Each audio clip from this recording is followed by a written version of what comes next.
So one of the most amazing things about this particular upcoming festival is that it is deeply seeped in tradition in so many ways. Obviously, this was celebrated as a way of gathering all the harvest of that year. It basically means that if we had a good harvest, we get to eat for the winter and we get to live another year. The results or the outcome of the harvest moon was also when people knew whether their lives would be extended or they're going to be in for a hard time, and it's a situation where they got to hang in there and be tough about it. Which is why it is both synonymous with abundance and wealth and therefore longevity. And in the case of the hope and the transcendence, obviously there was a legend about it in the Chinese tradition about what happens when an emperor who has all the excesses of land and the people are starving, and why Chang E decided to snatch away the immortality elixir so that the emperor doesn't continue inflicting his egocentrism on people and cause them to suffer. But she took that away for the possibility that people could live in a better way. The moon has always been the symbolism of the unconscious aspect of human beings, and that as we go into the autumn months and the winter months, where the world goes into sleep and restores itself for another new year or renewal, it goes into the unconscious aspect of who we are. And unconscious aspect has got two connotations to it.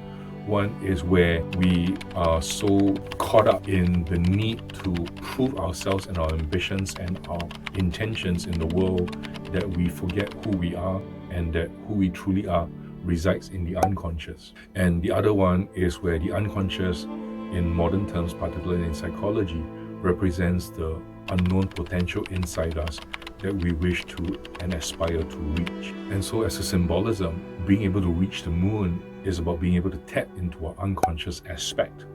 And since it's linked to longevity and immortality, it basically means that there's a part of our immortal essence that resides deep inside our unconscious should we seek to find it. And that the best companion we have with us in that sense is a rabbit, because Chang E brought it to the moon with her. But symbolically, the rabbits often represent a joy, energy of life, and all that possibility that it brings. And that this rabbit is a joyful companion. And lastly, we come to the fire.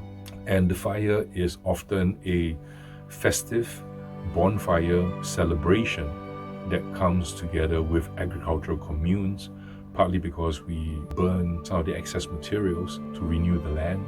And traditionally, fire has always been one that begins to give us the light against the oncoming darkness, which is the winter to come. So often before a big confrontation, a big challenge, traditionally we've always celebrated with fire, whether it's festive, whether it is about we're about to go to a hunt. It's all about using the fire as a purification ritual to cleanse ourselves, renew our spirits, invigorate our passions so that we can go forth powerfully into the coming winter, into the shadowy side of life itself.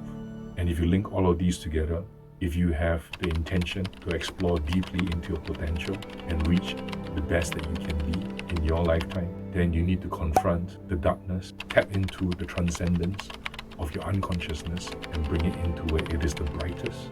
And may that give you the reason and the basis for your existence, your transcendence, your joy, and your longevity. And may this festival, in all its different aspects, bring its best for you.